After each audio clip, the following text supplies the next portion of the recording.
Шинэ оршиг бол сайн мэдж байгаа шүү дээ. Аймгийн цэг дараагаар ажиллаж байхдаа энэ оршооны үйл ажиллагааг сайн танилцаж мэдж байгаа. Гол нь нөгөө нийт гарсан зээлийн дийлэн хувь нь үржлийн мал худалдаж авах гэдэг ангиллаар авсан байдгийг.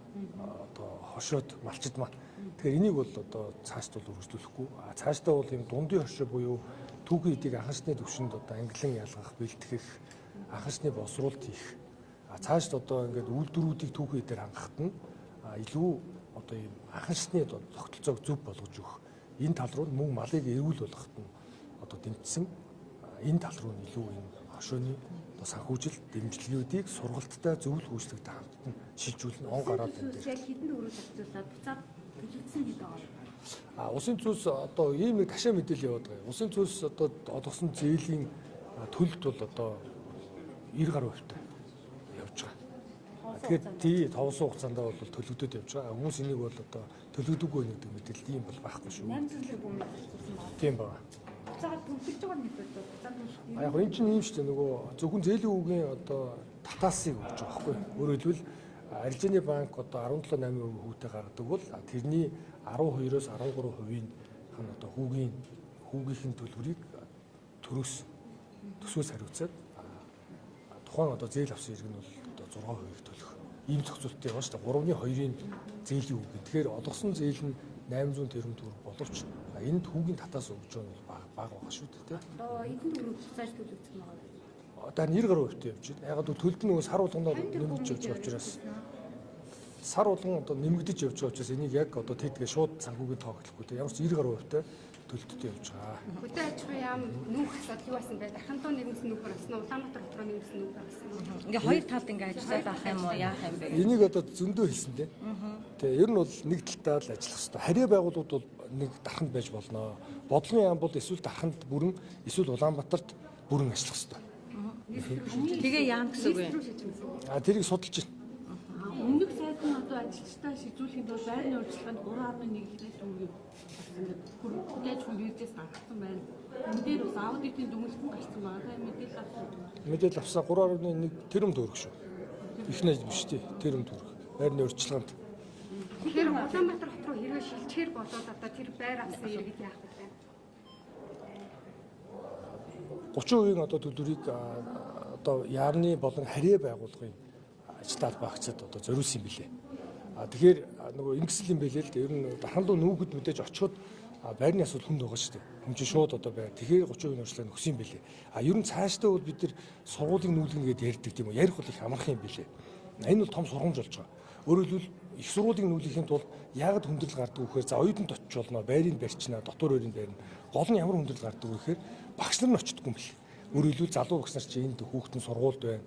Гэр бүл нь энд ажлын байртай байна. Тэгэхээр энийг 5-10 жилээр төлөвлөж шилжүүлдэг болохоос биш одоо шийдвэр гаргаа шууд нэг сарын дараа нүүлгэн гэж бол байхгүй. Тэгэхээр энэ том сургамж болж байгаа шүү гэдэг хэлээ. Судалж ингээд байгаа яг юуг нь судлаад байгаа юм болоо. Энэ дээр ингээд хугацаа алдаад ингээд байгаад юм уу? Хоёр талд ингээд ажиллах нь өөрөө төрийн ажлын гацаа уялдаа холбоо гэдэг юм алдагдах тал дээр ер нь яаж уялдааг нь холбож ажиллаж байгаа юм гэдэг дээр. Одоогор бол Улаанбаатар хотод байсан яамны одоо нийт ажилтны 100 ажилтнтай шүү дээ. Манай яам бүтцээр.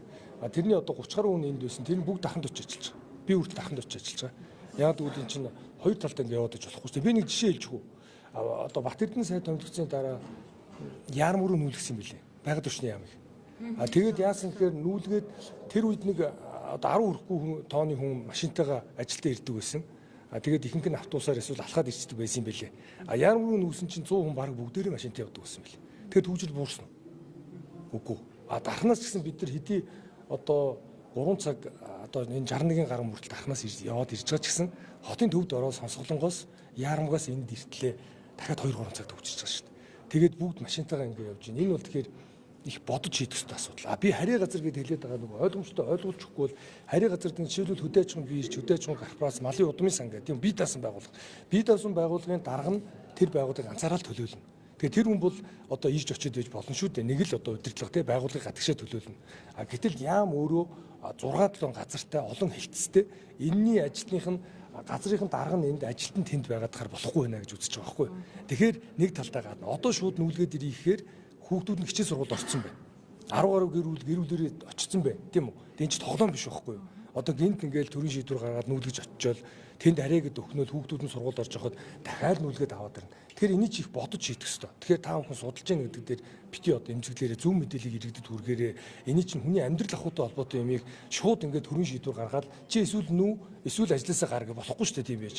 Энд чинь насаараа энд ажилласан капитал болсон дуршлаг хөрөнтөөцөө зөндөө албаагч байгаа тийм. Тэгэхээр энийг хичээл сургууль тарсны дараа энэ асуудал бол нэг талтай гарна. Гэхдээ Улаанбаатар дуу дархан дуу. За Улаанбаатар нүгүүд ирлээ гэж одоо бодъё тийм үү? Шууд нүгүүд одоо та бүхний бодлоор бол шууд нүгж ирэх гэдэг шүү. Ирлээхэд байр байхгүй. Байрын шадар сайд Орчинд одоо шадар сайдын ажлын алба болон Монголын эсрэг газар хөрөнгө оруулалтын газар худалдаа авах ажиллагааны газар төгссөн хөдөөж байвны байр. Тэгэхээр чи энд ирээд яах юм? Тэгэхээр энэ чинь ийм тийм шууд шийддэг юм биш байхгүй юу? Удаан хугацаанд бодож шийдэхгүй тэгээд түргэн төгөө шийдэж болохгүй гэдэг бол одоо нэг мөр ингээ хариулт өгье. Энээс цааш одоо сайн бас мэдээлж өгөөрэй. Дархан дуу би 3 4 удаа явсан. Тэжээр амтны тухай хуулийг батлаад дагаж мөрдөж байгаа. Тэгэхээр хотоос бол хүлээж авах яамын тэжээр амтны тухай хуулийг хариуцж дагаж мөрдүүлж ажиллана гэдэг. Энэ дээр танд мэдээлэл байна уу? Мэдээж бодлогын хувьд бол ханган тий. Илүү засаг захиргааны нэгжид энэ бол хуулиараа байгаа шүү дээ. Нийслэл дүүрэг, аймаг сум тий. Энэ дээр илүү одоо цаашдаа ер нь ингээд дэлхийн эдийн засгийн хандлагыг дагаад ингээд одоо амтнд тэжээх юм бол нэмэгт юм шиг байна. Тэгэхээр энэ бас л одоо энийг одооноос ингээд сайн бодож хэрэгжүүлэх хэрэгтэй.